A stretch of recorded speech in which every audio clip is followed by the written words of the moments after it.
नमस्कार, मी डॉक्टर सचिन पावडे, अध्यक्ष वैद्यकीय जनजागृती मंच वर्धा व बालरोगतज्ञ. मित्रांनो, आपण आज एका अत्यंत महत्त्वाच्या विषयावर बोलणार आहे आणि तो विषय सहसा आपल्या शेतकऱ्यांशी निगडीत आहे.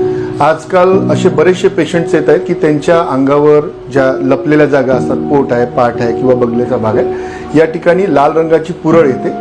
बाकी काहीच नसेल, त्याला खाज खूप असते. आणि जेव्हा आपण विचारतो, प्रत्येकाच्या मध्ये कॉमन एक गोष्ट आहे की हे हा जो आजार आहे, ज्यांच्या घरी कापूस साचवून ठेवलेला आहे अशा आपल्या शेतकऱ्यांच्या घरी हा आजार आढळतो. तर याला आपण इंग्लिशमध्ये म्हणायचं झालं तर बेड बग्स म्हणतो.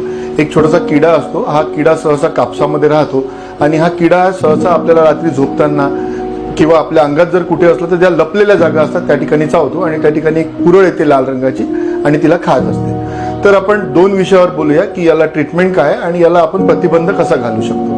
तर ट्रीटमेंट म्हणजे ज्या ठिकाणी ही खाज आहे तिथे एक लॅक्टोकॅलामिन लावायचं लोशन लावायचं आहे आणि खाज असेल तर तिथे सेट्रिझिन किंवा एव्हिलची गोळी आपल्या डॉक्टरांच्या सल्ल्याने घ्यायचं आहे. लहान मुलांना सेट्रिझिनचं सिरप सुद्धा तुम्ही देऊ शकता. हे पेशंट दुरुस्त होतात आणि पुन्हा मग त्यांना हीच अशीच खाज यायला लागते आणि त्याचं मुख्य कारण म्हणजे हे किडे.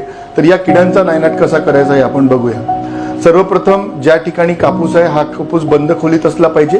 त्याचे दरवाजे पूर्णतः बंद असले पाहिजे. त्याला कुठे फटा असतील तर त्या बुजवून टाकल्या पाहिजे, जेणेकरून हे किडे त्यातनं बाहेर निघणार नाही. जिथे कापूस आहे त्याच्या आजूबाजूला मीठ फवारायचं आहे. एक आपल्या घरचं मीठ किंवा जनावरांचं मीठ, ते पाण्यामध्ये तुम्ही त्याचं द्रावण करून त्याला तुम्ही फवारू शकता. यांनी ह्या किड्यांचा नायनाट होतो.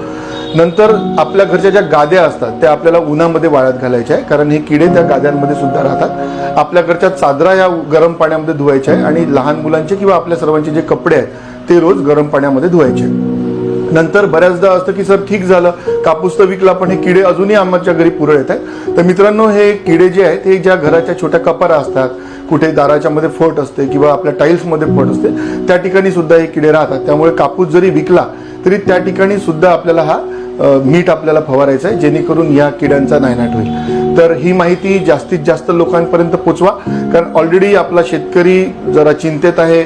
शेतमालाचा भावाचा प्रॉब्लेम आहे, कापूस विकला जात नाही आहे, कापसाला भाव मिळत नाही आहे. अशात आपले शेतकरी आजारी होऊ नये म्हणून ही सर्व काळजी आपल्या सर्वांनी घ्यायची आहे आणि ही माहिती जास्तीत जास्त लोकांपर्यंत पोचवायची आहे. धन्यवाद दोस्तों, सबसे पहले तो चैनल सब्सक्राइब करें, फिर लाइक, कमेंट और शेयर करें.